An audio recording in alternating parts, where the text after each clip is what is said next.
सत्य श्री ओम सतनाम सत साहिब। हे सत्संग प्रेमियों, हे साध संगत, हे भाई बहनों, पुनः आपके सामने कबीर बीजक से साखी प्रकरण 76 से लेकर 86 तक उपस्थित हुए हैं। साखी 76। कोठी तो है काठ की, ढिग ढिग दीनी आग, पंडित जरी झोली भये, साकट उबरे भाग, सावन केरा से हरा, बुंद परायसमान, सारी दुनिया वैष्णव भई, गुरु नहीं लागा कान। सतगुरु कबीर साहिब कहते हैं कि यह शरीर तथा संसार एक काठ की कोठी है, जिसमें जगह जगह काम, क्रोध, मोह, लोभ रूपी अग्नि लगी हुई है।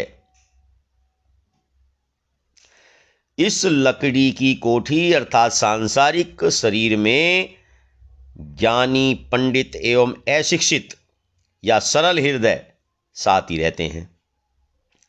परंतु आश्चर्य यह हो रहा है कि ज्ञान के मद में पड़कर ज्ञानी व्यक्ति विषय वासना रूपी अग्नि में जल जाते हैं और सरल हृदय के अशिक्षित व्यक्ति विनम्रतापूर्वक सन्मार्ग प्राप्त करते हैं, अर्थात भागकर बच जाते हैं। कबीर साहिब कहते हैं कि श्रावण मास में आकाश में बादलों द्वारा घनी बूंदों की झड़ी लगा दी जाती है, अर्थात पृथ्वी पर लगातार वर्षा होती रहती है।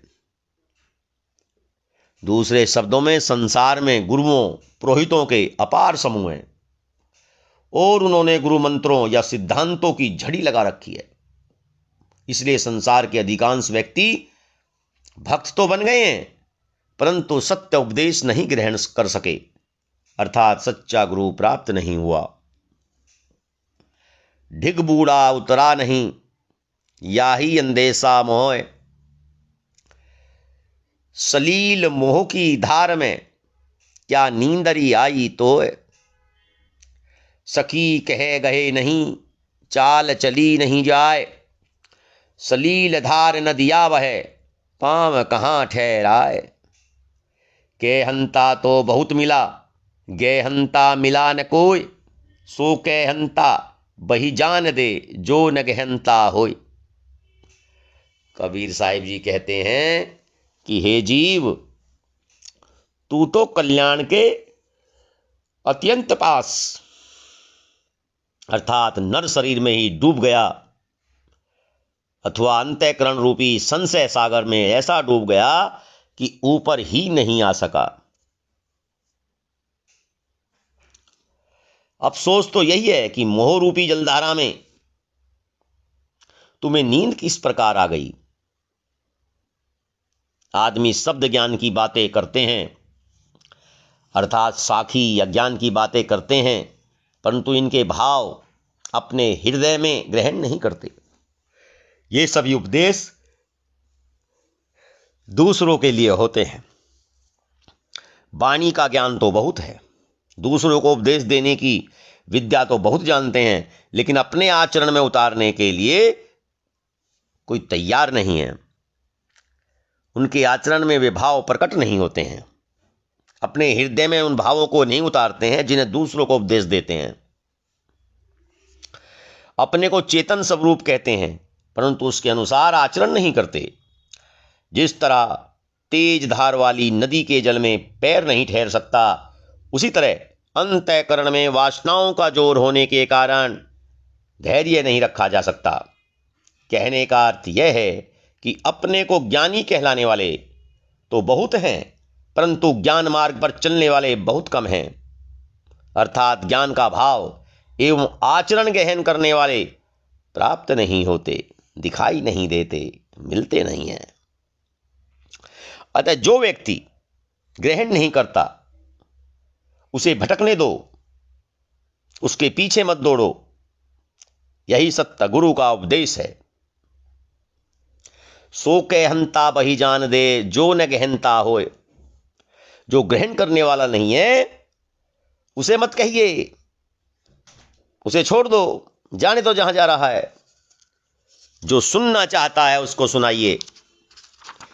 एक एक निरुवार्य, जो निरुवारी जाए। दोए मुख का बोलना, घना तमाचा खाए। जिभ्या के रे बंद दे, बहु बोलन निर्वार। पारख से संग करूं, गुरुमुख शब्द विचार। जाके जिभ्या बंद नहीं, हृदय नाही साँच। ताके संग न लागिए, घाले बटिया मांझ। प्राणी तो जिभ्या डिगा, छिन छिन बोल कुबोल। मन के घाले भर मत फिरे, काल ही देत हिंडोल। कबीर साहिब बताते हैं कि सत्संग में एक एक बात का निर्णय करो, एक एक बात का निर्णय करो। जो निर्णय तुम्हें ठीक लगे उसे ग्रहण करते जाओ। एक एक निर्वार्य, जो निर्वारी हो जाए।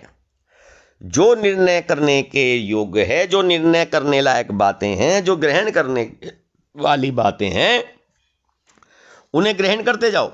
जो सच्चा ना लगे उसे त्याग दो। क्योंकि दो तरह की बातें करने वाला निश्चय ही धोखा खाएगा, अर्थात जोरदार तमाचा खाएगा। वाणी पर संयम रखो, अर्थात अनावश्यक न बोलो। सही मार्गदर्शक निष्पक्ष पारखी संतों की संगत करो और निर्णय वचनों पर विचार करो। क्योंकि जिसकी वाणी में संयम नहीं है, हृदय में सच्चाई नहीं है, वह मित्र होने योग्य नहीं है। इसलिए उसका त्याग कर दो, क्योंकि ऐसा व्यक्ति तुम्हें लक्ष्य तक नहीं पहुंचने देगा, अपितु बीच रास्ते में ही छोड़ देगा।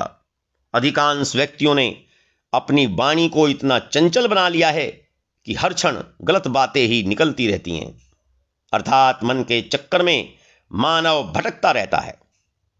कल्पनाएं ही उसे तरह तरह की भ्रांतियों, राग, द्वेष, हर्ष, शोक आदि झूलों में लगातार झुलाती रहती हैं। हिलगी भाल शरीर में, तीर रहा है टूट।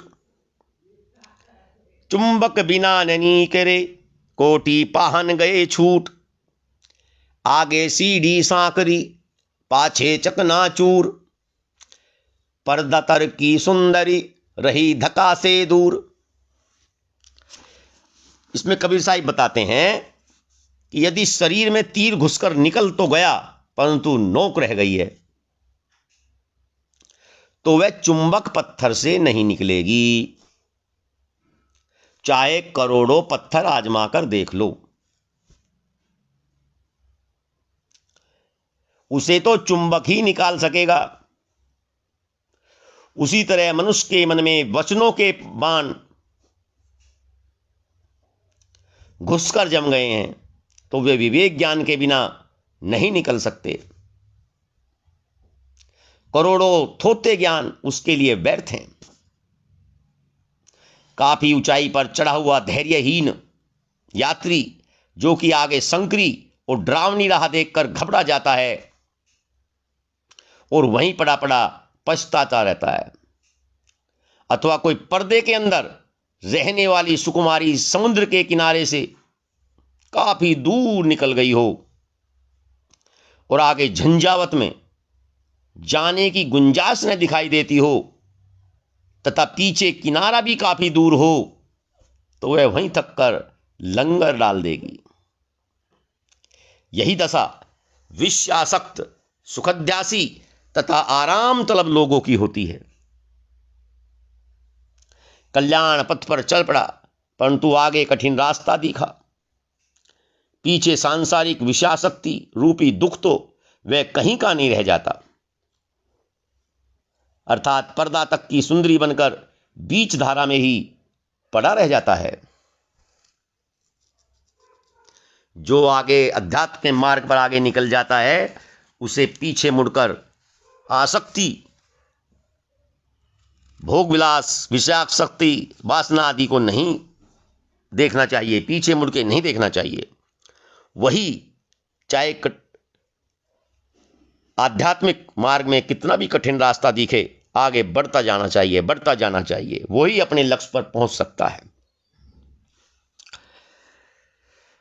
भाई बहनों, आज का ये प्रोग्राम, कार्यक्रम, प्रसंग यहीं समापन करते हैं। कल तक के लिए सत श्री ओम, सतनाम, सत साहिब।